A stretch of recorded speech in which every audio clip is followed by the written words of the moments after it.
প্রিয় দর্শক, স্বাগত জানাচ্ছি আগামীর বাংলাদেশ অনুষ্ঠানে। আশা করি আপনারা ভালো আছেন, সুস্থ আছেন। আলোচনার শুরুতেই চলুন পরিচিত হয়ে নেই আমাদের দুজন অতিথির সঙ্গে। আজকে আমাদের সঙ্গে রয়েছেন রাজনৈতিক বিশ্লেষক ডক্টর সায়ন্ত সাখাওয়াত, আরও রয়েছেন অ্যাডভোকেট আলী নাসের খান, কেন্দ্রীয় কমিটির সদস্য, জাতীয় নাগরিক কমিটি। আপনাদের দুজনকেই স্বাগত। আমরা শুরুতে যাব অ্যাডভোকেট আলী নাসের খান। আপনি আমাদের বলবেন, এই যে কালকে যে ছাত্র রাজনীতি নিয়ে নতুন ঘটনা ঘটলো, নতুন সংগঠন হলো, এর চেয়ে বেশি প্রাধান্য পেয়েছে, এটি নিয়ে যে ঝামেলা হয়েছে, হাতাহাতি হয়েছে, মারামারি হয়েছে, কেন এরকম ঘটলো? অলেজুর ভিত্তিক যে ছাত্র রাজনীতির কথা আমরা জুলাই আগস্টের গণ অভ্যুত্থানের পরবর্তী সময়ে শুনেছি এবং গত 16 বছরে শুনেছি বিভিন্ন ঘটনায় যে ছাত্র রাজনীতি অনেক ছিল বিতর্কিত। দলীয় লেজুর ভিত্তি করবার কারণে ক্যাম্পাসগুলোতে সহিংসতা এবং নানা ধরনের অপরাধ কর্মে সংশ্লিষ্টতা পাবার কারণে নতুন ধারার রাজনৈতিক সংগঠনের আপনার আলাপ হচ্ছিল সর্বমহলে। এবং আমরা ছাত্রদের মধ্যেও দেখতে পেয়েছি, বিশেষ করে সাধারণ শিক্ষার্থী যারা, তারা এমন ছাত্র সংগঠন প্রত্যাশা করেন যারা হচ্ছে ছাত্র বান্ধব এবং ছাত্রদের স্বার্থ সংশ্লিষ্ট রাজনীতি করবেন। গতকালকে মধুর ক্যান্টিনে যে ঘটনা, সেটিকে আমি একজন নাগরিক হিসেবেই দেখতে চাই। সেখানে দেখেছি যে একটু হাতাহাতির ঘটনা ঘটেছে, একটু বিশৃঙ্খলা। এটা একটা ডেমোক্রেটিক দ্বৈরথ, নেতৃত্ব চর্চার সুস্থ প্রতিযোগিতা থাকা উচিত।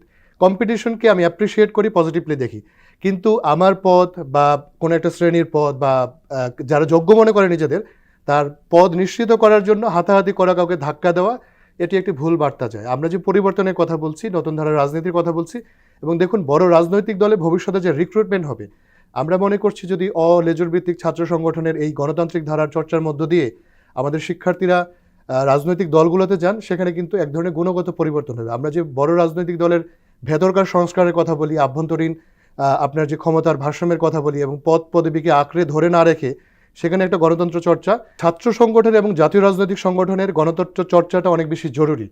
যদি সেখানে একটা স্বাভাবিক দ্বৈরথ থাকে, সেখানে একটা ইলেকশনের প্রসেস থাকে, তাহলে মাঠে কিন্তু আমরা দেখতে পাবো যে সুস্থ ধারার রাজনীতি চর্চা হচ্ছে। কেন? কারণ সেখানে অর্থবিত্ত সহ প্রভাব প্রতিপত্তি এবং মাসলের লগ্নি সেখানে হবে না। যারা মনে করছে তার মেধা, বুদ্ধিবৃত্তি এবং সামাজিক কাজকর্ম, কমিউনিটি সার্ভিস এবং জাতীয় স্বার্থে কথা বলবার মধ্য দিয়ে তার জায়গা বা তার হচ্ছে পথ পাকাভুক্ত করতে পারবেন, সেক্ষেত্রে কিন্তু আমরা এটি বড় ধরনের একটা পরিবর্তন সামনের দিনে দেখতে পাবো। তো আমরা প্রত্যাশা করি এবং সেই সঙ্গে উদ্বেগ জানাই যে এই ধরনের অনাকাঙ্ক্ষিত পরিস্থিতি যদি সামনের দিকে যায়, তাহলে ভাববে যে ফ্যাসিবাদ বিরোধী আন্দোলনে সমস্ত শিক্ষার্থীরা এখানে যুক্ত ছিল, তাদের মধ্যে ম্যাচিউরিটির অভাব রয়েছে এবং তাদের মধ্যে কমিটমেন্টের অভাব রয়েছে। তারা এই নতুন পরিবর্তিত বাংলাদেশের এই আশা আকাঙ্ক্ষার কথা বুঝতে পারছেন না। তো আমরা মনে করছি যে গতকালকের ঘটনা আমরা ধরে নিলাম শিক্ষার্থীদের স্বার্থ বিবেচনা করে একটি ব্যতিক্রম বিচ্ছিন্ন ঘটনা, এবং আমরা দেখতে পেয়েছি গতকালকে তারা সেই কমিটিটা ঘোষণা করতে পেরেছে। অন্যান্য নতুন রাজনৈতিক সংগঠন ভবিষ্যতে যারা আসবেন এবং যারা ক্রিয়াশীল রাজনৈতিক ছাত্র সংগঠন রয়েছেন, তারা সবাই এই ঘটনা থেকে একটু শিক্ষা নিয়ে আমরা আশা করছি যে আমাদের এই জুলাই গণ অভ্যুত্থানের স্পিরিটের প্রতি শ্রদ্ধা রাখবেন, নতুন বাংলাদেশে গণমানুষের আশা আকাঙ্ক্ষার দিকে শ্রদ্ধা। আলী নাসের খান, বাংলাদেশ গণতান্ত্রিক ছাত্র সংসদ নামে যে নতুন ছাত্র সংগঠনের জন্ম হলো, এটাকে হয়তো আপনারা এখন স্বীকার করবেন না যে নতুন রাজনৈতিক দল যেটা আপনারা আগামীকাল ঘোষণা দিতে যাচ্ছেন, সেই দলটির ছাত্র সংগঠন এটি মিডিয়াতে এভাবে এসছে এবং আমরা যতটুকু জানি এরকম। আনুষ্ঠানিক আপনারা কি করবেন, যেহেতু আপনারা লেজুর ভিত্তিক ছাত্র সংগঠনের বিরোধিতা করেছেন? যারা জুলাই গণ অভ্যুত্থানে অংশ নিয়েছেন, সেখানে ক্রিয়াশীল সমস্ত রাজনৈতিক দল এবং ছাত্র সংগঠনকে আমরা মিত্র শক্তি মনে করি। এই মিত্র শক্তিতে এখন যারা বাংলাদেশ গণতান্ত্রিক ছাত্র সংসদ নামে আসছেন, অপরাপর যারা দল রয়েছেন, জাতীয়তাবাদী ছাত্র দল, ইসলামী ছাত্র শিবির সহ ছাত্র ফেডারেশন, ছাত্রমৈত্রী, আমরা প্রত্যেককেই খুবই নেসেসারি এবং ভাইটাল ফোর্স মনে করি বাংলাদেশপন্থী রাজনীতির জন্য। আমরা প্রত্যেকটা অংশকে ওন করি। আমরা মনে করছি জুলাই গণ অভ্যুত্থানের যে স্পিরিট বা এই বিপ্লবী স্পিরিট প্রত্যেকটি ছাত্র সংগঠন ওন করে। যদি তারা ভালো করে, আমাদের যেমন ক্রেডিট হবে এবং এই নতুন বাংলাদেশে আমরা বড় মুখ করে বলতে পারবো যে আমরা ছাত্র রাজনীতিতে একটা পরিবর্তন নিয়ে আসতে পারছি। যদি তারা কোনো অসুবিধার তৈরি করে, বিড়ম্বনা তৈরি করে এবং ভুল বার্তা যায়, পুরনো রাজনীতি যদি তারা করতে চায়, সেই দায় দায়িত্ব কিন্তু আমাদের উপরে মোটা দাগে বর্তাবে। শুধুমাত্র ওই বাংলাদেশ গণতান্ত্রিক ছাত্র সংসদ নয়, অন্য রাজনৈতিক ছাত্র সংগঠন যেগুলো বলেছি, ছাত্রদল বলুন, ছাত্র শিবির, কারণ এখন আমাদের একটা বৃহত্তর এনিমির বিরুদ্ধে আমাদের লড়াই করতে হচ্ছে। দেখুন, জুলাই আগস্টে আমরা শুধু হাসিনা রেজিমের পতন ঘটাই নেই, দিল্লির আধিপত্যবাদের পতন ঘটিয়েছে, এবং আমাদের যে আঞ্চলিক রাজনীতি সেগুলো কিন্তু আমাদের সার্বভৌমত্বের উপর থ্রেট তৈরি করে। নতুন রাজনৈতিক দল যেটা আপনারা করতে যাচ্ছেন, ঘোষণা দিতে যাচ্ছেন শুক্রবার, সেটির ছাত্র সংগঠন দেখুন, নয় এটি? নতুন রাজনৈতিক সংগঠন যেটি আসবে সেটি কোনো ধরনের লেজুর ভিত্তিক ছাত্র সংগঠন বলুন বা যে অন্যান্য সংগঠন বলুন সেগুলোকে ফর্মালি ওন করে না, এমনকি ইনফর্মালি ওন করে না। স্বতন্ত্র ধারার রাজনীতি হবে বলেই আমরা আমাদের পক্ষ থেকে বার্তা দিচ্ছি, এবং আমরা মনে করছি জুলাই গণঅভ্যুত্থানে যারা অংশ নিয়েছেন সেই বর্গ থেকে উঠে আসা বা এর মানে কি জনগণের আমরা এটা বলতে পারি এই সংগঠনটি আপনাদের নতুন রাজনৈতিক দলের অঙ্গ সংগঠন নয়, কিন্তু মিত্র শক্তি? এরকম? অবশ্যই নতুন ছাত্র সংগঠনটি এবং যারা ভবিষ্যতে জুলাই গণঅভ্যুত্থান স্পিরিটের ভিত্তিতে যারা রাজনীতি আসবেন তারা আমাদের মিত্র শক্তি, এমনকি অপরাপর সক্রিয় ছাত্র সংগঠন যারা রয়েছেন প্রত্যেককে আমরা মিত্র শক্তি মনে করি। সায়ন্ত সাখাওয়াত, নতুন যে রাজনৈতিক শক্তির উত্থান এই গণ অভ্যুত্থানকে কেন্দ্র করে হচ্ছিল বা হচ্ছে, এবং তাদের যে ছাত্র সংগঠন হচ্ছে, এটা নিয়ে আমি খুব আশাবাদী। সেই আশাবাদের জায়গাটায় অনেক রকম হোঁচট ইতিমধ্যে খাওয়া শুরু হয়েছে, হতাশা তৈরি হয়েছে। তার মধ্যে সর্বশেষ হতাশাটা আমার মধ্যে আসলো এই আলী নাসেরের এই বক্তব্য শুনে। কারণ হচ্ছে আমরা এদের থেকে নতুন কিছু আশা করি। আমাদের ট্র্যাডিশনাল পলিটিক্যাল পার্টিকুলার নেতারা যেই ভাষায় কথা বলে, যেইভাবে অস্বীকারের সংস্কৃতি তারা চর্চা করে, যেইভাবে ডিশোল্ডারিং করে, সেই রাজনীতি তো আমরা নতুন করে চাই না। তাহলে এই যে বিভিন্ন ছাত্রদল, ছাত্রলীগ ছিল আগে, বা অন্যান্য যে ছাত্র সংগঠন ছিল, বিশেষ করে পাওয়ার পলিটিক্স করা বা বুর্জুয়া রাজনীতির সঙ্গে যুক্ত যেসব দলের ছাত্র সংগঠন, তাদের সঙ্গে এদের পার্থক্যটা কোথায় হলো? এটা স্পষ্ট, যে ভাষায় বলুক, যেভাবে বলুক, জাতীয় নাগরিক কমিটি নতুন একটি এই গণঅভ্যুত্থানে নেতৃত্ব দানকারী ছাত্রদের প্রতিনিধিদের দ্বারা গঠিত একটি রাজনৈতিক দল, এবং তাদেরই অনুসারী বা তাদের সঙ্গে একমত হয়ে চলা যে ছাত্রদের যে বলয় ছিল, তাদের মধ্য থেকে তৈরি একটি ছাত্র সংগঠন। এবং এটা তো এতে কোনো দোষের কিছু নাই যে আমার একটা দল আছে। বাংলাদেশের যেহেতু সব দলেরই ছাত্র সংগঠন আছে, যুব সংগঠন আছে, সুতরাং আমার দলেরও একটি ছাত্র সংগঠন থাকতে পারে, কিন্তু সেই ছাত্র সংগঠনটা আমার দলের হবে, আমার অনুসারী হবে, আমার স্লোগানকে সে ধারণ করবে, কিন্তু দেশ বিরোধী, জাতীয়তা বিরোধী, স্বার্থ বিরোধী, দুর্নীতির পক্ষে, গণতন্ত্র বিরোধী, মানবাধিকার বিরোধী কোনো অবস্থান তারা নিবে না, এবং স্বচ্ছতার সঙ্গে থাকবে। সেইটা অবস্থান হওয়া উচিত ছিল। এইটাকে এইরকম মানে কিছু দিয়ে ঢাকবার চেষ্টাটা, যে এরা আমাদের সংগঠন না, এরা আমাদের মিত্র শক্তি। ছাত্রদল তো গণ অভ্যুত্থানের পক্ষের শক্তি ছিল, ছাত্র শিবির পক্ষের শক্তি ছিল, কিন্তু তারা যেরকম মিত্র, এই নতুন সংগঠন যেটা ছাত্র সংগঠন হলো, তারা কি একই রকম মিত্র হবে? সায়ন্ত সাখাওয়াত, এইখানে একটা আমি গণমাধ্যম কর্মী হিসেবে আমি যতটুকু জানি, সেটি হলো অন্যান্য রাজনৈতিক দলের যে ছাত্র সংগঠন যে ধরনের, মানে ওই রাজনৈতিক দলই নিয়ন্ত্রণ করে ওই ছাত্র সংগঠনকে, এমনকি কেন্দ্রীয় পর্যায়ে কারা লিডারশিপে আসবে সেটা তারা নির্ধারণ করে দেয়। এটা আপনি নিশ্চয়ই জানেন। এদের অ্যাটিটিউডটা আমি জানি না শেষ পর্যন্ত কী হয়। ওনারা যেটা বলার চেষ্টা করছেন যে এটা আমাদের মিত্র শক্তি থাকবে, কিন্তু তারা তাদের মতো চলবে, কিন্তু এখানে অঙ্গ সংগঠনের যে কিছু বৈশিষ্ট্য সেটা হয়তো তারা রাখবে না। আপনি যেটা বলছেন ওকে মানলাম, তাদের স্বাধীনতা বেশি দেওয়া হবে গণতন্ত্র চর্চার জন্য। এমনি দলের মধ্যে বেশি হলো ছাত্রদের সংকট নিয়ে আলোচনা করবে। হ্যাঁ, না, ছাত্ররা তো গণতান্ত্রিক চর্চা করবে। তো দেশের গণতন্ত্রের ভবিষ্যৎ তো ছাত্রদের হাতেই থাকে। বারবার দেশের গণতন্ত্র হোঁচট খেলেতে ছাত্ররাই উদ্ধার করতে এগিয়ে আসে, তারাই রক্ত দেয় বেশি। সুতরাং গণতন্ত্র চর্চা তাদের মধ্যে থাকতে হবে, তাদের মধ্যে লিডারশিপ তৈরি হবে, সেই লিডাররা ভবিষ্যৎকে দেশকে লিড করবে। সুতরাং গণতন্ত্র চর্চা থাকবে। সেই চর্চাটা অন্যান্য সংগঠনের সংকুচিত, তারা এটাকে প্রসারিত করে দিবে, সেটা একটা পজিটিভ মুভ। তার মানে এই না যে আজকে এই সংগঠন যদি কোনো রকম কোনো সিদ্ধান্ত নেয়, সেই সিদ্ধান্তর বিরুদ্ধে ওই তাদের এই যে অনুসারী যে ছাত্র সংগঠন, যাদেরকে মিত্র সংগঠন বলছে, তারা তাদের বিরুদ্ধে রাস্তায় নামবে। আমি আবারও বলি স্পষ্ট করে, ছাত্রদল বলেন, অন্যান্য রাজনৈতিক দলের ছাত্র সংগঠন বলেন, ছাত্রমৈত্রী, ছাত্র ফেডারেশন, ছাত্র ইউনিয়ন কিংবা ছাত্র শিবির, তারা প্রত্যেকেই কিন্তু এই গণ অভ্যুত্থানের পক্ষের শক্তি। এই ছাত্র জনতা এবং তাদের মধ্য থেকে ছাত্রদের যে সংগঠন হলো, তারাও গণ অভ্যুত্থানের পক্ষের শক্তি। কিন্তু এই যে জাতীয় নাগরিক কমিটি এবং যারা নতুন নাম নিয়ে এখন রাজনীতি শুরু করবে আনুষ্ঠানিকভাবে, নিশ্চয়ই তাদের কাছে এই সব কয়টা শক্তি একরকম মিত্র বলে যেই পরিচয়টা যেটা দেওয়া হচ্ছে সেরকম হবে না। সুতরাং স্পষ্ট হওয়া দরকার যে এই ছাত্র সংগঠনটি, মিত্রতার জায়গা নেই, এই ছাত্র সংগঠনটি আমাদের অনুসারী, আমাদের পক্ষের ছাত্র সংগঠন হিসেবেই দাঁড় করানো হয়েছে, তবে তারা অনেকখানি নিয়ন্ত্রণ মুক্ত থাকবে, স্বাধীনভাবে তারা সিদ্ধান্ত নিবে, কাজ করবে, দল কিছু চাপিয়ে দিবেন, এটা হলো স্পষ্ট অবস্থান। সেই ক্ষেত্রে এরকম অস্বীকারের যে সংস্কৃতি আগে থেকে চলে আসছে, ওই দিকে যদি এরা যায় তাহলে ভুল বার্তা দিবে মানুষকে যে আগের রাজনীতিবিদদের মতোই এরা ট্রেডিশনালি এই একই কাজ করছে। ইতিমধ্যে যেই ভুল বার্তাটি মানুষের কাছে পৌঁছে গেছে, সেই বিষয়ে আরও সতর্ক হওয়া দরকার ছিল। বিভিন্ন অপরাপর ছাত্র সংগঠন, মূল দল বিভিন্ন জায়গায় যখন কমিটি হয়, যাদের পছন্দ হয় না তারা বাধা দেয়, তারা সেটা নিয়ে সংঘর্ষে লিপ্ত হয়।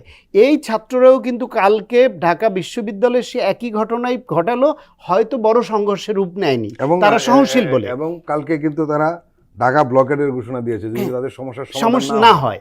এবং এই ক্ষেত্রে আমি বলি, যেই ছাত্ররা এক সুরে বৈষম্য বিলোপের জন্য নিজের বুকের রক্ত ঢেলে দেওয়ার প্রস্তুতি নিয়ে যারা রাস্তায় নামলো, সেই ছাত্রদেরই এক অংশ আর এক অংশের বিরুদ্ধে এখন বৈষম্য করবার অভিযোগ আনছে এবং বৈষম্য চলবে না বলে স্লোগান তুলছে। সেটা কি করে বসে আগে নিরসন করা যেত, সেটা পারলে সেটা ছিল ম্যাচুরিটি, সেই ম্যাচুরিটি দেখাতে তারা ব্যর্থ হয়েছে।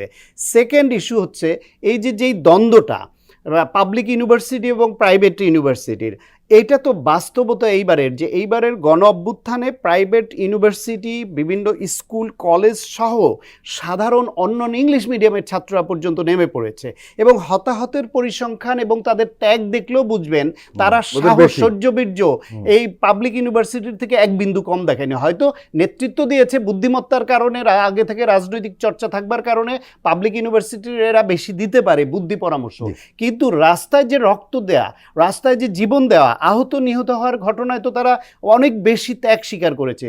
তাদেরকে আপনি ওন করবেন না কেন? আপনার এই প্রথম সারির নেতাদের মধ্যে তাদের প্রতিনিধি কেন থাকবে না? নারী প্রতিনিধিত্ব, যেটা নিয়ে নানান সমালোচনা আছে অন্য দলের বিরুদ্ধে, সেইখানে আপনারা কেন আর একটু উদার হতে পারবেন না? আমরা যে নতুন বাংলাদেশ, নতুন রাজনীতি আশা করি, যেই আশা নিয়ে এদের দিকে তাকিয়ে আছে অনেকে, সেই আশা একটু হলে হোঁচট খেয়েছে। তবে এখনো সময় আছে, যদি আবার তারা বসে আলাপ আলোচনা করে, দূরত্ব কমায় এবং একমত হয়ে সামনের দিকে নতুন একটা রাজনীতির যে বা শিখা তারা আমাদের দেখাতে পারে, তাহলে আমরা আশাবাদী যে ছিলাম, আমি যেখান থেকে একটু হোঁচট খেয়েছি, আমি আবার উঠে দাঁড়িয়ে আশাবাদী হতে চাই। আলী নাসের খান, ডক্টর সায়ন্ত যে কথাগুলো বলছেন, এর মধ্যে একটি বিষয় কিন্তু সঠিক, সেটি হলো আপনারা মিত্র শক্তি বলছেন, অঙ্গ সংগঠন বলছেন না, কিন্তু ফাইনালি মানুষ ধরেই নেবে যে আপনাদেরই সংগঠন। হয়তো কার্যক্রমটা একটু আলাদা হবে অন্যান্য ছাত্র সংগঠনের চেয়ে। এখানে একটা প্রশ্ন রয়েছে যে তারা কিন্তু ঠিকই জাতীয় নাগরিক কমিটির কাছে এসেছিল, তারা বৈষম্য বিরোধী ছাত্র আন্দোলনের কাছে এসেছিল কালকে রাত্রে, যে এর সমাধান চাই, এবং যে শুক্রবার আপনাদের একটি খুব গুরুত্বপূর্ণ দিন, আপনারা রাজনৈতিক দলের ঘোষণা দিতে যাচ্ছেন, এবং সেদিন তারা ঢাকা ব্লকেট ঘোষণা দিয়েছে সমাধান না হলে। এটা কি সমাধান হয়েছে? শিক্ষার্থীরা যদি কোনো ধরনের ভায়োলেন্সে জড়ায়, ভুল বার্তা যাবে, তার দায় দায়িত্ব কিন্তু কালেকটিভলি আমাদের উপর আসবে, শুধুমাত্র এই ছাত্র সংগঠনটি নয়। মানে ফ্যাসিবাদ বিরোধী যে কোনো ছাত্র সংগঠন না না, ছাত্র দল করলে আপনাদের গাড়ে যাবে না, শিবির করলে আপনাদের গাড়ে যাবে না। আমি বলছি ফরিদ ভাই, সেটি হচ্ছে দেখুন, অনেকের কথা যখন আসে তখন যে কোনো পোর্শনে যদি বিভক্তি দেখা দেয়, সেটি মোটা দাগে আমাদের বলা হয় যে আপনারা বিভক্ত, সে আলাপটি কিন্তু আসছে। দেখুন, আমাদের একটা পরীক্ষা দেবার সুযোগ রয়েছে। কেন? কারণ আমাদের হিস্ট্রি হয়তোবা অত লম্বা নয় রাজনৈতিক সংগঠন করবার। আমরা একটি নতুন রাজনৈতিক দল আগামীকাল ঘোষণা করতে যাচ্ছি এবং পাশাপাশি সবাই বিভিন্ন ছাত্র রাজনৈতিক সংগঠন, অন্যান্য সংগঠন হচ্ছে। তো আমরা যদি এই নতুন রাজনীতির প্ল্যাটফর্মের জায়গা থেকে যদি বলতে চাই, তাহলে আমাদের হিস্ট্রিটা হচ্ছে একটু মানে সাকসেসের হিস্ট্রি। দেখুন, 2018 সালে কোটা সংস্কার আন্দোলন ছাত্ররা কিন্তু একই ব্যানার থেকে করেছে, নিরাপদ সড়কের আন্দোলন বলুন, ভ্যাট বিরোধী আন্দোলন বলুন। সেইখান থেকে উঠে আসা যারা ফেস, যাদেরকে মানুষ চেনে বা এর মধ্যে যারা নেতৃত্বের চর্চা করেছেন, তারাই কিন্তু 2024-এ অভ্যুত্থানের নেতৃত্ব দিয়েছেন। পাশাপাশি সমস্ত বর্গ, প্রাইভেট, পাবলিক, এমনকি মাদ্রাসা, কারিগরি শিক্ষা বোর্ড সহ সমস্ত বর্গের। আমরা মনে করছি শুধুমাত্র মানে জুলাই আগস্টেই এই আন্দোলনের প্রেক্ষাপট রচিত হয়নি। গত 16 বছরে যেই সমস্ত শিক্ষার্থীরা, পেশাজীবীরা, শ্রেণী পেশার মানুষের, রাজনৈতিক কর্মীরা শ্রমঘাম দিয়েছেন, 46 লক্ষের মতো মামলা হয়েছে। সেই মামলা কিন্তু ছাত্রদলের উপর হয়েছে, যুবদলের হয়েছে, বিএনপির উপর হয়েছে, জামাতের উপর, ছাত্র শিবিরের হয়েছে, গণতান্ত্রিক আপনার ছাত্র শক্তি ছিল এবং বিভিন্ন সংগঠনের উপর হয়েছে। তো এর মধ্য থেকে আপনি যে আলাপটি করেছেন, আমরা এই পরীক্ষাগুলো আমাদের সামনে দিতে হবে। আমরা যে বলছি লেজর ভিত্তিক ছাত্র রাজনীতি আমরা দেখতে চাই, এই মানে গণতান্ত্রিক ছাত্র সংসদ আমাদের অঙ্গ সংগঠন নয় এবং তাদের ডিসিশন মেকিংয়ে আমরা প্রভাব বিস্তার করি না, বা অপরাপর যারা নাগরিক সংগঠন রয়েছে তাদের ডিসিশন মেকিং এবং তাদের কর্মসূচিকে আমরা প্রভাবিত করি না, সেটির প্রমাণ তো অবশ্যই আমাদের দিতে হবে। বুধবার রাতে যে ঘটনাটি ঘটেছে এবং তারা যে কর্মসূচি দিয়েছে, বিদ্রোহী গ্রুপ বলবো আমরা, এটা কি সমাধান হয়েছে? অভ্যুত্থানকারীরা কিন্তু যৌথবদ্ধভাবে জুলাই আগস্টে আন্দোলন করেছেন, তাদের মধ্য থেকেই এই ছাত্র সংগঠনটি হয়েছে বলে আপনিও যেমন জানেন, আমাদের পক্ষ থেকে আমরা তেমন জানি। তো সমাধানের কথা আমরা আশা করছি সমাধান হয়ে যাবে, সমাধান হতেই হবে। সমাধান যদি না হয়, অভ্যুত্থানের শক্তি বা ছাত্রদের মধ্যে বিভক্তি আমরা কামনা করি না। তো আমরা মনে করছি এখানে অসংখ্য অভিভাবক রয়েছেন যাদের সাথে তাদের কাজের সম্পর্ক রয়েছে, এই ওয়ার্কিং রিলেশনের ভিত্তিতে আমরা মনে করছি একটা কনসালটেশন প্রপার যদি হয় তাহলে এটি সমাধান হয়ে যাবে। আমরা আশা করছি এটি শীঘ্রই তাদের মধ্যে যে সবার যে জায়গায় থাকা উচিত, প্রতিনিধিত্ব যাতে থাকে। বিশেষ করে আমি বোনদের কথা বলবো, বোনরা ঢাকা বিশ্ববিদ্যালয় থেকে ছাত্রলীগকে বিতরণ করা সহ যে অগ্রণী ভূমিকা পালন করেছেন আন্দোলনে, সেটি কিন্তু খুবই উল্লেখযোগ্য। 17 তারিখের পরে আমাদের এই বোনদের জন্য আমরা ঢাকা বিশেষ করে প্রাইভেট বিশ্ববিদ্যালয়ের কথা আমি আলাদাভাবে বলবো, যে বেসরকারি বিশ্ববিদ্যালয়ের শিক্ষার্থীরা ঝুঁকি নিয়ে তারা কিন্তু সেখানে চাকরিও চায় নাই বা বিসিএস এ অধিকাংশ অংশগ্রহণ করেন না, তারা সচ্ছল অংশ থেকে আসা মাদ্রাসার ছাত্ররা যারা ওইভাবে বিসিএস পরীক্ষায় অথবা অধিকাংশে অংশগ্রহণ করে না, তাদের স্বার্থ ছিল আমার ভাই কেন এইভাবে মৃত্যুবরণ করলো, কিভাবে ঠান্ডা মাথায় নির্বিচারে গুলি করে দেশের নাগরিককে হত্যা করা হলো।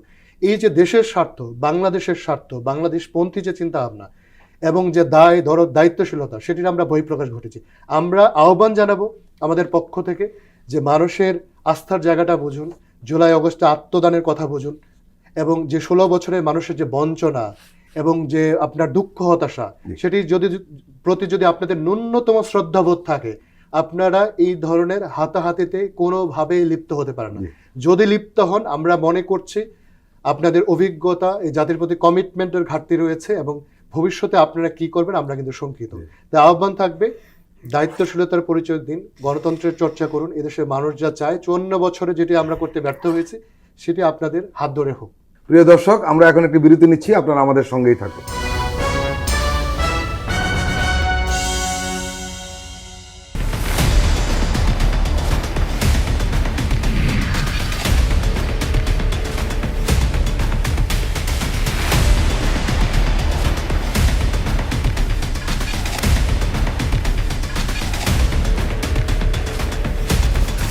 নিপীড়নের স্মৃতি, প্রযোজনা মোহাম্মদ হাসান রিয়াদ ও গোলাম মোর্শেদ।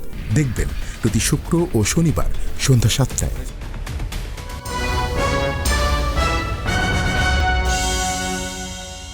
আবারও স্বাগত আগামীর বাংলাদেশ অনুষ্ঠানে। আজকে আমাদের সঙ্গে আলোচনায় রয়েছেন ডক্টর সায়ন্ত সাখাওয়াত এবং অ্যাডভোকেট আলী নাসের খান। আমি আবারও আলী নাসের খানের কাছে যাব। নতুন রাজনৈতিক দল হচ্ছে, নাহিদ ইসলাম উপদেষ্টা পদ থেকে পদত্যাগ করে নতুন দলের হাল ধরবেন।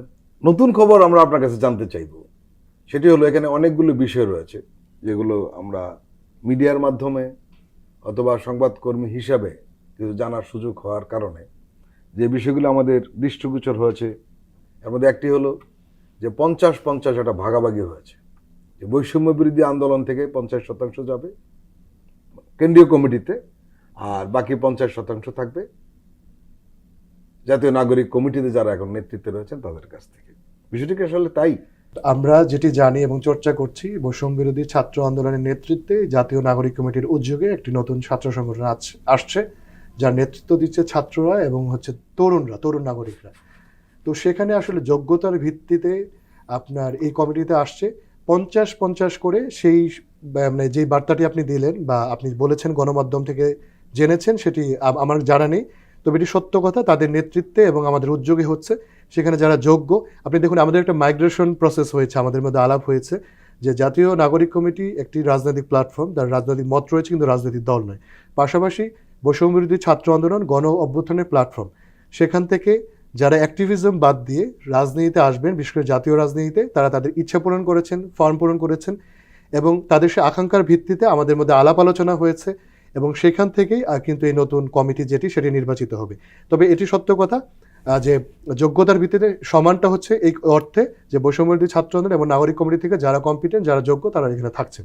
আরেকটি বিষয়, জাতীয় নাগরিক কমিটি এবং বৈষম্য বিরোধী ছাত্র আন্দোলন আপনারা আগে বলেছেন এই দুটো সংগঠন থেকে যাবে, এই নেতৃত্বে কারা থাকবেন? আগামীকাল আমাদের রাজনৈতিক সংগঠনের ঘোষণা হবে। যারা রাজনৈতিক সংগঠনে যোগ দিবেন তারা তো জাতীয় রাজনীতিতে প্রবেশ করবেন, এখানে রাজনীতি চর্চা করবেন।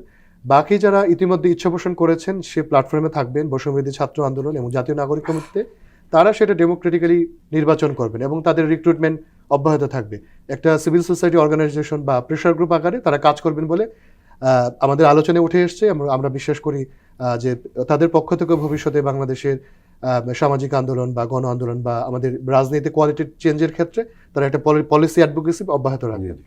সায়ন্ত সাখাওয়াত, নতুন রাজনৈতিক দলটির অনেকগুলি প্ল্যাটফর্ম কিন্তু রয়েছে, থেকে যাবে।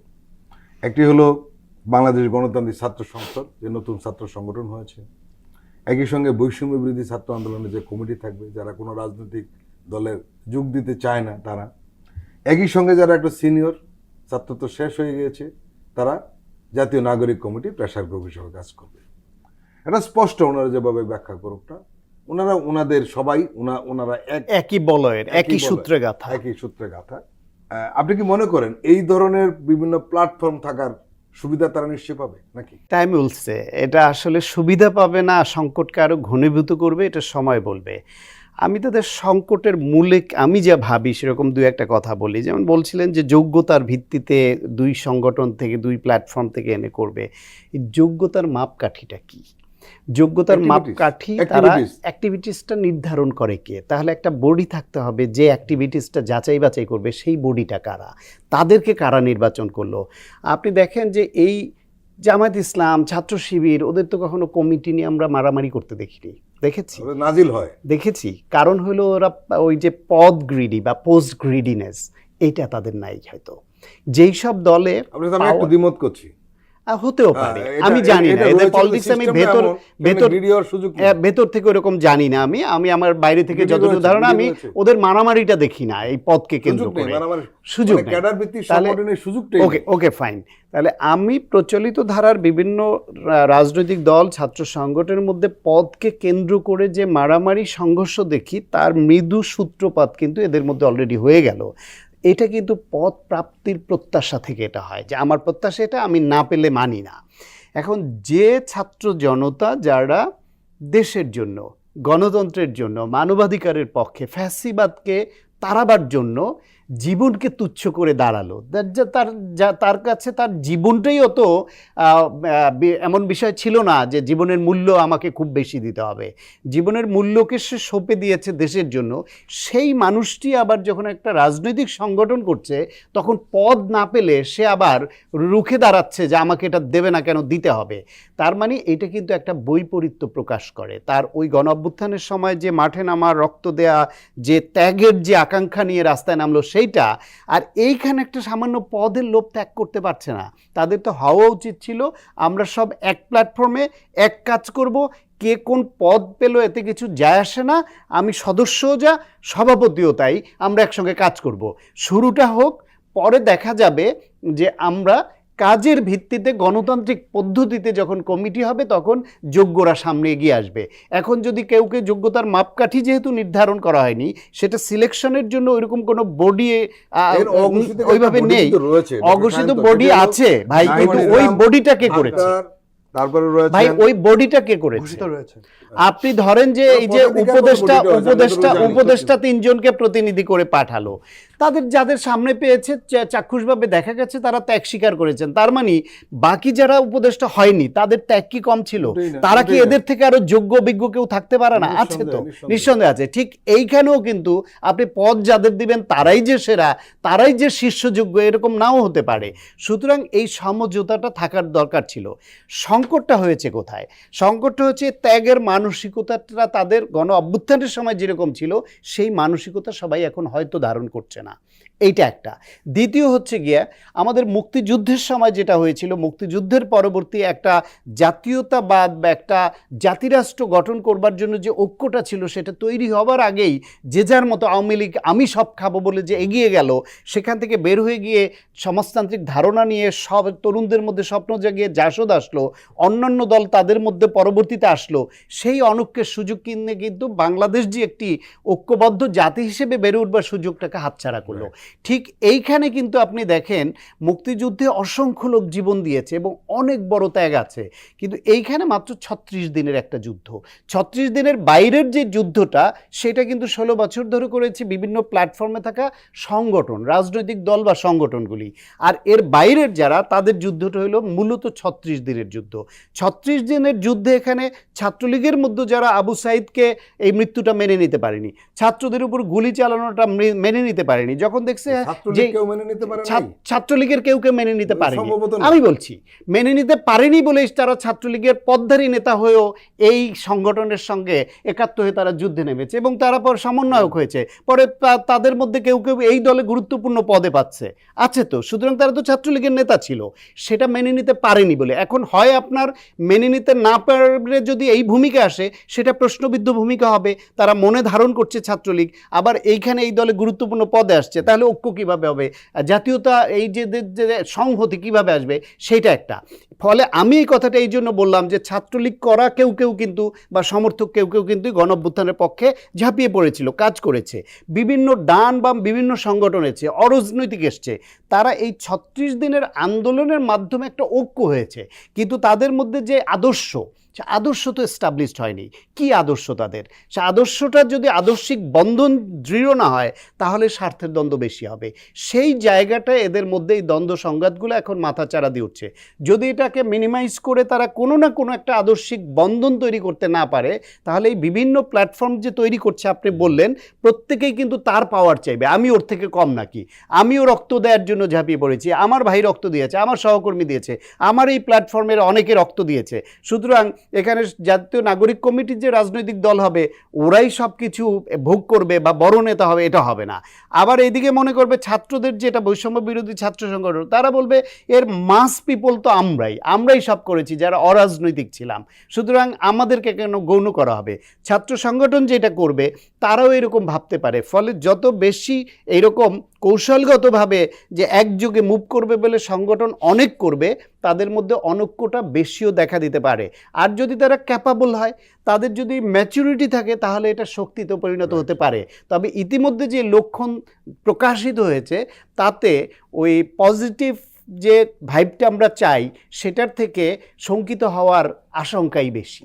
আলী নাসের খান, শুরু থেকেই একটি আলোচনা হচ্ছিল, সেটি হলো যে জাতীয় নাগরিক কমিটিতে জামাত শিবিরের একটা প্রভাব রয়েছে বড় ধরনের, এবং এটি নিয়ে মিডিয়াতে লেখালেখি হচ্ছিল, এবং যারা নেতৃত্ব পর্যায়ে রয়েছে তারা এর ব্যাখ্যাও দিয়েছেন যে এখানে সব দলের লোক রয়েছে, শুধু শিবিরের লোক নয়, সাবেক শিবির নয়, সাবেক ছাত্র দলের লোক রয়েছে, বাম ঘরানার সংগঠনগুলির ছাত্রনেতা যারা ছিল তারা অনেকে এখানে যুক্ত হয়েছেন। কিন্তু আমাদের দেশে সেই পুরনো বিভক্তির কারণে এবং সেই ছায়াটা এখনো রয়ে গেছে কারোর মধ্যে, সেটা রাজনৈতিক স্বার্থে হোক অথবা কারোর প্ররোচনায় হোক, বারবার বলার চেষ্টা করা হয়েছে যে এখানে শিবিরের দাপট প্রচুর, এবং শেষ পর্যন্ত আমরা দেখলাম ঠিকই একটা ঝামেলা তৈরি হয়েছে। সেটি হলো ছাত্র শিবিরের যে দুজন নেতা ছিলেন তারা ঘোষণা দিয়েছেন তারা আর এখানে থাকবেন না, বরঞ্চ আমরা শুনেছিলাম যে জাতীয় নাগরিক কমিটির যারা এই কমিটি করছেন তারা তাদের দুজনকে খুব গুরুত্বপূর্ণ পদে রাখার সিদ্ধান্ত নিয়েছিলেন। এই যে আলী হাসান জুনায়েদ এবং রাফেজ সালমান রিফাত, তারা দুজন এখন ঘোষণা দিয়েছেন স্ট্যাটাস দিয়ে ফেসবুকে যে আমরা এই দলে থাকছি না। দুটো প্রশ্ন, একটি হলো তাহলে কি নতুন রাজনৈতিক দল শিবির মুক্ত হয়ে গেল? আরেকটি প্রশ্ন যে তাহলে এই রাজনৈতিক দলটার এখন টার্গেট কি? নতুন রাজনৈতিক সংগঠন যেটি হতে যাবে সেখানে কিছু কমন সেট অফ ভ্যালুস থাকতে হবে, সেটি কিছু নীতির ভিত্তিতে নতুন রাজনৈতিক দল হতে হবে। আমরা কিন্তু এমন কোনো রাজনৈতিক দল গঠন করছি না যে প্রতিনিধিত্ব, আপনি বিশেষ রাজনৈতিক দল থেকে এসছেন, এখানে আপনি তার প্রতিনিধিত্বের ভিত্তিতে স্টেক ভাগিয়ে নেবেন। আপনি ছাত্রদল ব্যাকগ্রাউন্ড থেকে এসছেন, ছাত্র শিবির বা ছাত্র ইউনিয়ন বাম বা অন্যান্য লিবারেল সংগঠন থেকে আপনি এখানে, এইভাবে কোনো রাজনৈতিক দল হয় না। রাজনৈতিক দলটা হয় অর্গানিক্যালি। তারা নিশ্চয়ই এই জুলাই গণঅভ্যুত্থানে একটা বিপ্লবী ভূমিকা রেখেছেন, এবং এই ধরনের বিপ্লবী ভূমিকা রাখা তরুণদের সংখ্যা হাজারে হাজার। তো তাদের বক্তব্য আপনার সোশ্যাল মিডিয়াতে দেখেছেন, তারা কিন্তু তাদের নিজস্বতা বা বিশেষ খুব অবদানের কথা ওইভাবে তারা দাবিও করছেন না। আমরা যে মাইগ্রেশনের কথা বলেছি সেখানে কিন্তু রাজনৈতিক দল কোন পলিসির ভিত্তিতে আগাবে এবং তার পলিটিক্যাল লাইন কি হবে, আমরা কোন কোন মূল্যবোধ ধারণ করব সেখানে কিন্তু আমরা সুস্পষ্ট বলেছি। তার সাথে যাদের মনে হয়েছে যে আমরা এর সাথে এগ্রি করছি না, তারা কিন্তু সে নতুন রাজনৈতিক দলে যাচ্ছেন না। আমি সায়ন্ত ভাইয়ের উদ্বেগের জায়গা থেকে একটা কথা বলে রাখছি, আমরা কিন্তু জাতীয় নাগরিক কমিটি এবং বৈষম্য বিরোধী প্ল্যাটফর্মের অর্গানোগ্রামের 4 জনকে আমরা জেনারেল মিটিং বডি থেকে আমরা ক্ষমতা দিয়েছি যে আপনারা এখান থেকে আহ্বায়ক, সদস্য সচিব, মুখ্য সংগঠক এবং হচ্ছে আমাদের যে নাম বলবেন আপনি মুখপাত্র। যে 4 জনের দায়িত্ব নেওয়া হয়েছিল? যেমন ধরুন নাসিরউদ্দিন পাটোয়ারি, আক্তার হোসেন, সার্জিস আলম এবং আমাদের সামান্তা শারমিন, এবং বৈষম্যবিরোধী ছাত্র আন্দোলনের যার দায়িত্ব রয়েছেন হাসান আব্দুল্লাহ সহ এবং তার সহকর্মীরা, এই 8 জনকে আমরা ম্যান্ডেট দিয়েছি জেনারেল মিটিং করে। তাদের বৈষম্যবিরোধী ছাত্র আন্দোলন জেনারেল মিটিং করে তাদের 4 জনকে এম্পাওয়ার করেছে, আমরা আমাদেরকে 4 জনকে এম্পাওয়ার করেছি। আমরা বলেছি যে নতুন রাজনৈতিক দলের এই উদ্যোগের লিয়াজু কমিটির মেম্বার হচ্ছেন আপনারা। আপনারা একটা ক্রাইটেরিয়া নির্ধারণ করুন। গত 6 মাসে আমরা যে ধরনের ভূমিকা রেখেছি তার সুনির্দিষ্টভাবে আপনারা একটা মার্কিং করে সেখানে সবাইকে সুযোগ দিন। এবং আমরা এটিও বলেছি কিছু কিছু ক্ষেত্রে আপনাদের বিবেচনাকেও আমরা অগ্রাধিকার দেওয়ার জন্য আপনাদেরকে এম্পাওয়ার করছি। তার ভিত্তিতেই কিন্তু একটা প্রস্তুতি কমিটি হয়েছে এবং আগামীকাল যদি এটি 151 বা তদর্ধ যদি আপনার সদস্য ভিত্তিক যে কমিটিটা আসে সেটি প্রপারলি ডেমোক্রেটিক ওয়েতে হয়েছে। এবং নাহিদ ইসলামের ব্যাপারে আমাদের কম্বাইন্ডলি যে প্রস্তুতি কমিটি এবং আমাদের যে জেনারেল বডি রয়েছে সেখানে কিন্তু এই আলাপটি এসছে যে আমরা তাকে কোথায় দেখতে চাই, তিনি কি এখানে যুক্ত হবেন কিনা, এবং বিস্তারিত আলাপ আলোচনা হয়েছে এবং সবার ঐক্যমত্যের ভিত্তিতে কিন্তু তিনি আসছেন। তো আমরা মোর ডেমোক্রেটিক ওয়েতে যত দূর সম্ভব, দেখুন আমাদেরকে ট্রায়াল এবং এররের বেসিসে যেতে হবে। আমরা নবীনতম একটি সংগঠন আকারে সামনে যাচ্ছি। এটি হচ্ছে খুব আমাদের আশাবাদের জায়গা যে আমাদের যারা বন্ধু রয়েছেন, ওল্ড ফ্রেন্ডস এবং বড় রাজনৈতিক সংগঠন, শান্ত ভাই যেখানে বিলং করেন, আমি যদি জাতীয়তাবাদী দলের কথাই বলি, তারা কিন্তু অ্যাপ্রিসিয়েট করছেন এবং আমাদের গাইডলাইন দিচ্ছেন। দেখুন একটা বড় ভ্যাকুয়াম তৈরি হয়েছে, আওয়ামী লীগ পতিত হয়েছে, নষ্ট রাজনীতি এদেশ থেকে বিতাড়িত হয়েছে। এই যে বড় একটা জায়গা, এই জায়গা কিন্তু আমাদের ফিল আপ করতে হবে, তরুণদের এখানে আসতে হবে। দেখুন আগামী 10-15 বছরের পরে যারা রাজনীতি করবে তাদের ভাবনা কিন্তু সব রাজনৈতিক দলগুলো ভাবছে। তো আমরা আশা করছি যে এই যে আমাদের ন্যাশনাল হোপের জায়গাটা সেটা আমরা মিট করতে পারবো এবং আমরা কালেকটিভলি একটা বড় হোপকে তাড়া করে আমরা আমাদের যে চ্যালেঞ্জগুলো সেগুলো উতরাতে পারবো। সেক্ষেত্রে আমরা মনে করছি যে জাতীয় নাগরিক কমিটি এবং বৈষম্যবিরোধী ছাত্র আন্দোলনের নেতৃত্বে এবং উদ্যোগে যে দলটি আগামীকাল আত্মপ্রকাশ ঘটতে যাচ্ছে সেটি হবে একটি মধ্যম পন্থার বাংলাদেশপন্থী আধিপত্যবাদের বিরোধী একটি রাজনৈতিক দল, যে রাজনৈতিক দল গণতান্ত্রিক মূল্যবোধে বিশ্বাস করবে এবং এখানে আপনার সমতায় বিশ্বাস করবে, নারীর পার্টিসিপেশন এবং যে কোনো ব্যাকওয়ার্ড সেকশনের মানুষের এখানে প্রতিনিধিত্বে বিশ্বাস করবে। আমরা মনে করছি এটা অনেক বেশি অন্তর্বর্তীমূলক হবে এবং আমাদের যে রাজনৈতিক কর্মসূচি সেগুলো অনেক বেশি গণবান্ধবভাবে বাংলাদেশপন্থী হবে। এবং যে উদ্যোগের শুরুতেই আমরা অনলাইনে যে ফর্মটি ছেড়েছি 1 লক্ষেরও বেশি মানুষ, আমরা গতকাল অবধি জেনেছি প্রায় 2 লক্ষ, যে সেখানে ফর্ম পূরণ করে তাদের মতামত দিয়েছেন, দলের নাম কি হবে, প্রতীক কি হবে, কর্মসূচি কি হবে এবং কি দেখতে চান। এটি আমরা অফলাইনেও দিয়েছি আমাদের সংগঠকদের মধ্য থেকে, সারা দেশে মানুষ কিন্তু অপিনিয়ন দিয়েছেন, সেটা আমরা একটা কম্পিউটারাইজ পদ্ধতিতে তার রিফ্লেকশনের ভিত্তিতে কিন্তু আমরা সব ঠিক করছি। আমাদের জায়গা থেকে গণমানুষের আকাঙ্ক্ষা ধারণ করে আমরা নতুন রাজনীতিতে আসতে চাই। নতুন রাজনৈতিক বন্দোবস্ত যে স্লোগান দিয়েছি, ফেসিবাদের বিলোপ এবং নতুন রাজনৈতিক বন্দোবস্ত, সেখানে এই চ্যালেঞ্জগুলো উৎসাবার জন্য আমাদেরকে কঠিন পথ পাড়ি দিতে হবে। সেজন্য আমরা মানসিকভাবে প্রস্তুত, আমরা সবার সমর্থন এখানে চাই। আমরা চাই যে এই গণতান্ত্রিক ধারার পরিবর্তন অন্যান্য সব সংগঠনে রাখবে। আমরা সমালোচনাকে পছন্দ করি, আমরা সবাইকে বলছি আমাদের সমালোচনা করুন, পথ দেখান, আমরা যাতে অগণতান্ত্রিক ধারায় ধাবিত না হই এবং আমাদের এই সমালোচনাকে নেওয়া এবং আমাদের সংশোধন করার মতো মানসিকতা আমাদের মধ্যে রয়েছে, এটি বাড়বে। প্রিয় দর্শক, আমরা আবার একটি বিরতি নিচ্ছি, আপনারা আমাদের সঙ্গেই থাকবেন।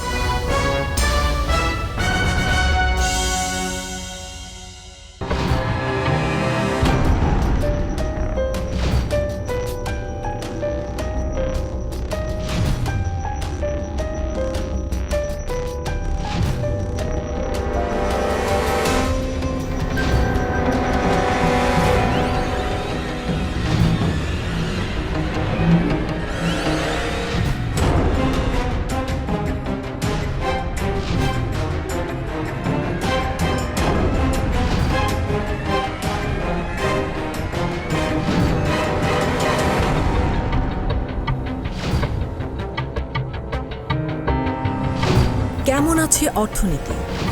দেখবেন প্রতি সোম ও মঙ্গলবার রাত 10:20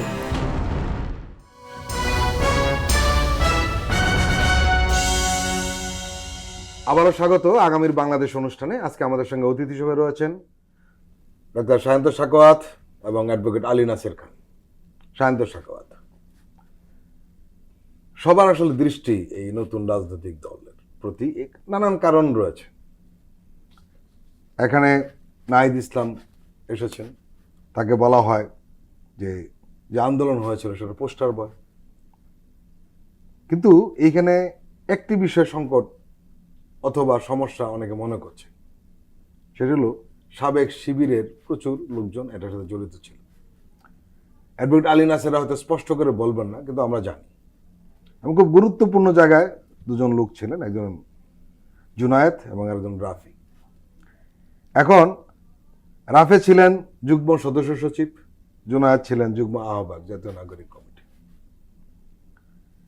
এবং তারা সাবেক শিবির হিসেবে একটা পরিচিত পেয়েছিলেন। এখানে দুটো প্রশ্ন, তারা যদি এখন আবার জামাত ইসলামে যোগদান করেন তাহলে বোঝা যাবে তারা এই সংগঠনে জামাতের প্রতিনিধি হিসেবে ছিলেন। আর তারা যদি কোথাও যোগদান না করেন তাহলে আমরা ধরে নিব যে তারা হয়তো কোনো মতভেদ হয়েছে, কিন্তু তারা সরে গেছে। এটা একটি দিক। আরেকটি দিক হলো এই প্রভাবটি নিশ্চয়ই দলে কম বেশি পড়বে, কারণ আরো কিছু সংগঠনের লোকজন কিন্তু এখানে রয়েছে, ঘোষিত বা অঘোষিতভাবে। এবং তারা একটা বলেছেন যে ট্যাগ লাগিয়ে দেখা, মানে জুনায়েদদের মূল বিরুদ্ধ তৈরি হয়েছিল ট্যাগ লাগিয়ে তারা পছন্দ করছিল এই বিষয়টা। কোনো না কোনো ভাবে যেভাবেই হোক না কেন, আমরা আন্দোলনে দেখেছি যে এই বৈষম্য বিরোধী ছাত্র আন্দোলনের সঙ্গে জামাত শিবির খুব ওতপ্রোতভাবে জড়িত ছিল, এবং একই সঙ্গে নানান সহযোগিতাও কিন্তু আমরা দেখেছি মাঠে। আপনার কি মনে হয় এই যে জামাত শিবির সরে গেল, এটা এদের জন্য ভালো হলো না থাকলে ভালো হতো, কোনটা? এইটাও ওই যে আপনি আগে বলছিলেন যে অনেকগুলো প্ল্যাটফর্মে এটা ভালো হলো না খারাপ হলো, সেটার মতোই এইটাও এখনই কনক্লুশন টানার সময় না। ধরেন এখানে তো সার্জিস আলমের তো সাবেক ছাত্রলীগ পদধারী ছিল, এখন তাদের কি সাবেক ছাত্রলীগ হিসেবে আপনি দেখবেন নাকি গণ অভ্যুত্থানের শক্তির প্রতিনিধি হিসেবে দেখবেন? এটা দৃষ্টিভঙ্গির বিষয়, এবং তাদের কাজের মাধ্যমে এটা তাদেরকে যত দেখান, এখানে ছাত্রদলের লোকজন আছে আমি জানি, হ্যাঁ আছে, তাদেরকে ওইভাবে দেখা হয়নি, কিন্তু সেটাই আমি বলছি যে সেটা তাদের গুরুত্বপূর্ণ পদে ছিল, না সভাপতি ছিল।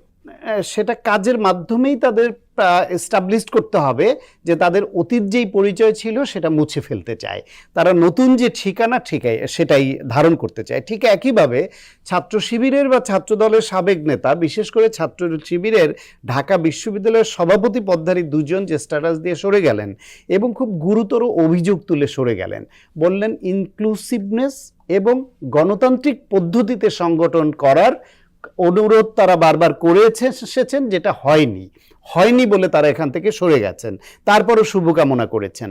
এখন এইখানে তাদের প্রভাব অন্যদের উপর পড়তে পারে। আর একটা হচ্ছে গিয়ে ছাত্র শিবির হোক, ছাত্রলীগ হোক, ছাত্র দল হোক বা অন্য সংগঠন আগে করে থাকুক, তারা যদি নতুন প্ল্যাটফর্মে এসে তাদের আগের চিন্তা চেতনা মনে ধারণ করে তাহলে তো নতুন এই সংগঠন আগাতে পারবে না, বিভেদ বাড়বে, প্রত্যেকেরই ভেতরে ভেতরে ইন্টেনশন থাকবে ঐক্যটা গড়া ওই দলের দিকে বা ওই দিকে সুর মেলানো, ফলে বিভেদ বাড়বে। যদি সব কিছু ছেড়ে আসতে পারে তাহলে একরকম, তবে আমার ধারণা যদি বিভিন্ন দল থেকে এরকম এসে যখন করে না, তখন তাদের মধ্যে একটা ক্লাবের মতো হয়, ঠিক রাজনৈতিক দল হয় না। বিএনপির শুরুর দিকের কথা আপনি ভাবেন, বিভিন্ন দল থেকে যে এনেছিল তাদেরকে জিয়াউর রহমান যেইভাবে চালিয়েছিলেন, প্রেসিডেন্ট জিয়া যেই পদ্ধতিতে যেভাবে বিভিন্ন গুণীজনদের এনে যেভাবে চালিয়েছিলেন, তার দক্ষতা ছিল, তিনি পেরেছেন। কিন্তু অনেকেই সেটা পারবে, এটা নাও হতে পারে। কিন্তু পরবর্তীতে দেখেন আপনি, সেই সময় আপনার এই প্রেসিডেন্ট জিয়াউর রহমানের মৃত্যুর পরে দলের যেই ভাঙন, সাত্তার সাহেবের ক্ষমতাচ্যুত হওয়ার পরে এরশাদের সময় নেতাদের ভাগিয়ে নিয়ে এরশাদ নতুন দল করলে এবং দলের যেই ভাঙন, সেই সময় বিভিন্ন দল থেকে আসা ছিল বলে বলেই ওই ভাঙনটা ওইভাবে হয়তো সম্ভব হয়েছিল। পরবর্তীতে দেখেন আপনি যখন ছাত্র দল করা, যুব দল করা, স্বেচ্ছাসেবক দল করা, অর্থাৎ শুরু থেকে এই দলের আদর্শ নিয়ে বেড়ে ওঠাদের হাতে যখন দলের চালিকা শক্তি আসলো, তখন আপনি দেখেন অনেক 111 পরে আসছে চালিকা হ্যাঁ শক্তি। অনেক পরে 111ও কিন্তু ভাঙন হয়েছে, এবং সেই ভাঙনের নেতৃত্ব কারা দিয়েছিল? যারা সাবেক অন্য বাম দলের ছিল। অন্য দল থেকে আসা। কিন্তু যখন দলের মূল চালিকা শক্তি সত্যিকার অর্থে এই দলের আদর্শে বেড়ে ওঠাদের হাতে আসছে, সেই শক্তিকে কিন্তু 16 বছরে এই ফ্যাসিবাদ আওয়ামী লীগ কিন্তু ভাঙার চেষ্টা করে ভাঙতে পারেনি। ফলে বিভিন্ন দল থেকে আসাদের সংখ্যা যত বেশি হবে, তত কিন্তু এদের মধ্যে ঐক্যের ঘাটতি, ভাঙনের প্রবণতা, বিভিন্ন ঝুঁকিটা বেশি থাকবে। তার থেকে বরং কোনো দল করেননি, সত্যিকার অর্থেই গণতন্ত্রের আকাঙ্ক্ষা নিয়ে গণ অভ্যুত্থানের মাধ্যমে বেড়ে ওঠা যেই নেতৃত্বের বিকাশ ঘটেছে, তাদের দিয়ে যদি দলের মূল পদ দিয়ে সংগঠন করা যায়, তাহলে তার ঐক্য দৃঢ় হওয়ার সম্ভাবনা বেশি। ফলে অতীত রাজনৈতিক বিভিন্ন দলের অভিজ্ঞতা বলে যে আপনি যতই দল ছাড়েন, ভেতরে ওর কিছু টান থেকেই যায়। না, যেটা লক্ষ্য করা যায় যে মুখে একটা, অন্তরে আর একটা, এই সংকটটা কিন্তু তৈরি হয়। এবং অলরেডি হয়েছে বলেই এদেরকে একরকম ট্যাগ দেওয়া হয়েছে। ছাত্র শিবিরের সেই নেতারা আবার ফেসবুকে ওপেন স্ট্যাটাস দিয়ে খুব গুরুতর অভিযোগ করে সরে গেলেন। তাদের যত শুভকামনাই এই দলের জন্য করুক, শুভকামনা করবার আগে যেই দুইটা শব্দ বলেছে, ইনক্লুসিভনেস এবং গণতান্ত্রিক পদ্ধতিতে সংগঠন চালানো, এই দুটার অনুরোধ তারা বারবার করেছেন, কিন্তু সেটি হয়নি, সেজন্য তারা সরে যাচ্ছে। এটা তো খুব গুরুতর। এর প্রভাব কি অন্যদের উপর পড়বে না, বা ভবিষ্যতে এগুলি কি তাদের এই রেফারেন্সগুলো আসবে না? ফলে অলরেডি কিন্তু একটা সংকট কিছু মৃদু হইলেও তৈরি হয়েছে। সেই জন্য ওনাদের উচিত হবে, কোনো রাজনৈতিক দলের সঙ্গে যারা ছিল তারা এই অভ্যুত্থানের পক্ষের শক্তি, কিন্তু তাদেরকেই যেন মূল চালিকা শক্তি দলে না করে। মূল চালিকা শক্তি করতে হবে একদম খাঁটি, এই অভ্যুত্থানকে দিয়েই তার রাজনৈতিক উত্থান, ঘটেছে। তার নেতৃত্বের উত্থান, রাজনৈতিক বলবো না, তার নেতৃত্বের যে কোয়ালিটি সেটাকে প্রমাণ করেছে, কোনো দল না করেই। সে হলো সত্যিকারের নেতা।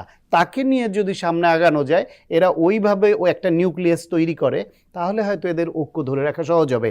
আর দু একটা জিনিস একটু যোগ করে দেই সঙ্গে, এদের চ্যালেঞ্জ তো অনেক।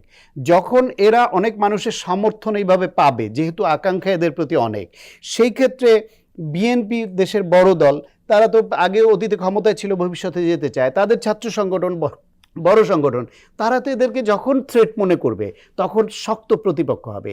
বিভিন্ন ছাত্র সংগঠন এবং রাজনৈতিক দল, এমনকি ছাত্র শিবির বা জামাত ইসলাম, তারা যখন মনে করবে তারা যে ক্ষমতায় যাওয়ার জন্য রাজনীতি করছে, সেখানে ভাগ বসাচ্ছে এই সংগঠন, তখন কিন্তু সাংঘাতিক প্রতিপক্ষ হবে।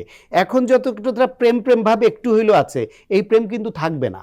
ফলে তাদেরকে মাথায় নিতে হবে না অনেক শক্ত শক্ত জিনিস, যে আমার প্রতিপক্ষ কে কে হতে পারে। সেটা মোকাবেলা করবার জন্য আমি তাদের সঙ্গে থাকা সেই এজেন্টদেরকে মূল নিউক্লিয়াসে নিয়ে আগাবো, নাকি তাদের বাইরে যারা সত্যিকার গণ অভ্যুত্থানের শক্তি, অরাজনৈতিক শক্তি, তাদের নিয়ে আগাবো, সেই সিদ্ধান্ত তাদের নিতে হবে। এই বিষয়ে আপনি কিছু বলবেন? দেখুন, আমাদের জাতীয় নাগরিক কমিটির সদস্য সংখ্যা 200-র অধিক। সেখানে আমরা দেখেছি যে একেবারে বলতে গেলে প্রায় 200-এর কাছাকাছি নতুন রাজনৈতিক দলে থাকবার ক্ষেত্রে তাদের আকাঙ্ক্ষার কথা জানিয়েছেন। এখানে 2 থেকে 3 জন, বা সংখ্যাটা আরও একটু বেশি হতে পারে, তার রাজনৈতিক দলে যোগদান করবেন না, এই অভিমত দিয়েছেন। আপনি যদি ডেমোক্রেটিক একটা আঙ্গিক থেকে দেখেন, আমরা মনে করছি যেটা খুবই ইনক্লুসিভ। পাশাপাশি দেখুন, আমাদের নেতৃত্বে যারা আসবেন বলে আলোচনা হচ্ছে, নেটিজেনরা আলোচনা করছেন, বা আমাদের নিজেদের মধ্যে বা সংবাদ মাধ্যমে আলোচনা হচ্ছে। যদি নাহিদ ইসলামের কথা বলি, তিনি গণতান্ত্রিক ছাত্র শক্তির নেতৃত্বে ছিলেন, এবং সীমান্ত আন্দোলন সহ কোটা সংস্কার আন্দোলন এবং নিরাপদ সড়ক আন্দোলনে তারা কিন্তু পরীক্ষিত। এবং নাসিরউদ্দিন পাটোয়ারির কথা যদি বলেন, যিনি জাতীয় নাগরিক কমিটির আহ্বায়কের দায়িত্ব পালন করেছেন, তিনি সীমান্ত হত্যার বিচার নিশ্চিতে ঢাকা বিশ্ববিদ্যালয়ে অবস্থান করেছেন। আক্তার হোসেনের কথা বললে ফ্যাসিবাদ বিরোধী অসংখ্য আন্দোলনের তিনি নেতা ছিলেন। প্রত্যেকে কিন্তু শুধু অভ্যুত্থানের না, আগে বাংলাদেশপন্থী রাজনীতির ক্ষেত্রে খুবই পরিচিত মুখ। এবং আমাদের যে 200-এর অধিক যে সদস্য রয়েছেন, তারা কিন্তু কেউ সিভিল রাইটসের অ্যাডভোকেসি করেছেন, পেশাজীবীদের সংগঠন করেছেন, রাজনৈতিক সংগঠনের সাথে যুক্ত ছিলেন, বাংলাদেশপন্থী রাজনীতি করেছেন, নানা অ্যাক্টিভিজম করেছেন ফ্যাসিবাদী আমলে। প্রত্যেকে তার সার্টেন রোলে ছিলেন গণ অভ্যুত্থানের সময়। প্রত্যেকজন মানুষ গুরুত্বপূর্ণ। বরঞ্চ আমরা দেখতে পেয়েছি আমাদের এখানে নেতৃত্বের কম্পিটিশনটা এতটাই চমৎকার যে আমরা একই পদে কিছু কিছু ক্ষেত্রে 10 থেকে 15 জনকে পাচ্ছি, যে যারা প্রত্যেকেই এই দায়িত্বটি পালন করতে পারবেন। তো আমরা বিশ্বাস করি একটা রাজনৈতিক দলের উদ্যোগের জন্য যে ধরনের যোগ্য মানুষ প্রয়োজন আমাদের এখানে তারা রয়েছেন এবং আমাদেরকে অনেককেই অন্তর্ভুক্ত করবে। তো উদ্বেগের জায়গা যেটি, যে ঐক্য ধরে রাখা, আমরা একটা উদাহরণ তৈরি করা, আমাদের জন্য এটি অনেক বেশি আশীর্বাদ। সেই ব্লেসিংসটা আমরা নিতে চাই। আমরা বিশ্বাস করি যে প্রক্রিয়া শুরু হয়েছে, এখানে যোগ্য তরুণরা আসবেন যাদের গণ অভ্যুত্থানে আপনার অংশগ্রহণ ছিল, যারা গণ অভ্যুত্থানের বিভিন্ন পর্যায়ে নেতৃত্ব দিয়েছেন, বাংলাদেশপন্থী রাজনীতি করতে চান, আধিপত্যবাদের বিরুদ্ধে দাঁড়াতে চান। এবং আমরা যে প্রাতিষ্ঠানিক সংস্কার সহ যে মোটা দাগে সংস্কার কথা বলছি, মৌলিক মানবাধিকার, আমাদের হচ্ছে আমাদের মানবাধিকার এবং আমাদের যে অধিকারগুলো সেটি সুরক্ষা করবার জন্য এবং সমস্যা সমাধানের রাজনীতির দিকে যারা নজর রাখতে চান, কাজ করতে চান, তারা এখানে অন্তর্ভুক্ত হবেন। আমরা বিশ্বাস করি আমরা বড় ধরনের একটি পরিবর্তন বাংলাদেশে নিয়ে আসতে পারব। সায়ন্ত সাখাওয়াত, এই তরুণরা রাজনৈতিক দল করছেন, তারা কিছু কিছু বিষয়তে এগিয়ে রয়েছেন, যেমন টেকনোলজি, দুনিয়ার খোঁজটা তারা রাখতে পারেন। এদের একটা বড় অংশই চমৎকার ইংরেজি জানেন, যেটা কমিউনিকেশনের জন্য খুব হেল্পফুল। এর উপর ভিত্তি করে আপনাকে আমি একটি প্রশ্ন করতে চাই, সেটি হলো যে এই তরুণদের রাজনীতি কোন কোন বিষয় এগিয়ে থাকবে অন্য রাজনীতির চেয়ে বা অন্য রাজনৈতিক দলগুলোর চেয়ে? 1, 2 নম্বর হলো কোন বিষয়গুলি নিয়ে তাদের কঠিন মোকাবেলা করতে হবে? আমাদের দেশের বিভিন্ন দলের রাজনীতি দেখে আমাদের সাধারণ মানুষটা একটু বিরক্ত। যে আকাঙ্ক্ষা নিয়ে তাদেরকে রাজনৈতিক দলকে সমর্থন করে, বেশিরভাগ সময় সেই আকাঙ্ক্ষার ক্ষেত্রে হোঁচট খায়, ফলে একটু বিরক্ত হয়। ফলে এই নতুনদের প্রতি একটা আকাঙ্ক্ষা তৈরি হবে এই জন্য যে তারা তো এখনো ওই রকম কোনো পরীক্ষাই দেয়নি, সুতরাং পাশ করবে না ফেল করবে সেটা তো বোঝা যাচ্ছে না। দ্বিতীয় হলো, তারা গণ অভ্যুত্থানে যে নেতৃত্ব দিয়েছে সেই নেতৃত্বের দাবিদার তারা। 16 বছর ধরে জেকে ধরা একটা ফ্যাসিবাদকে সকল রাজনৈতিক দল মিলেও যাদেরকে সরাতে পারছিল না, এরা সেখানে মুখ্য ভূমিকায় চলে আসলো। ফলে এই অ্যাডভান্টেজ নিয়ে তারা শুরু করছে। তারুণ্য আছে, যেটা বলছিলেন যে টেকনোলজিক্যালি তারা সাউন্ড হবে, তাদের ভিশন অনেক উন্নত হবে, কারণ সারা বিশ্বকে তারা এখন দেখছে। এইটা হচ্ছে এদের ভালো দিক।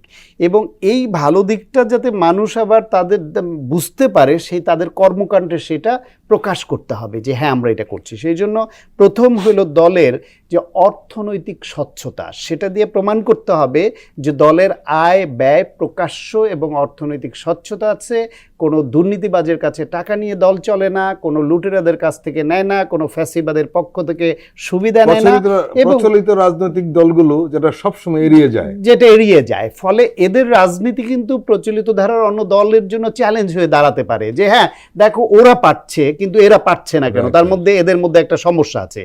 এই কাজগুলি তারা যদি করে তাহলে এগিয়ে যেতে পারবে। কিন্তু সংকটটা হচ্ছে, যেটা আগেও আমি বলেছি, যে তারা নতুনভাবে যখন তাদের যে আপরাইজিং হবে, এই আপরাইজিং যদি পাওয়ার পলিটিক্স করা, অতীতে রাষ্ট্র ক্ষমতায় পাওয়া বা রাষ্ট্র পরিচালনার দায়িত্ব পাওয়া দলগুলি, কিংবা যারা রাষ্ট্র পরিচালনায় যেতে আকাঙ্ক্ষা করে এরকম লেভেলের যেই দলগুলা, প্রত্যেকটা দলই তো তাদের প্রতিদ্বন্দ্বী হয়ে যাবে তখন। যে ওরা যদি, ওদের আপরাইজিং বেশি যদি হয়, ওরা যদি বেশি এগিয়ে যায়, আর এই দেশের লোকটা অন্য কোনো না কোনো দলের সমর্থন থেকেই তো এসে এদের প্ল্যাটফর্মে চলে আসবে।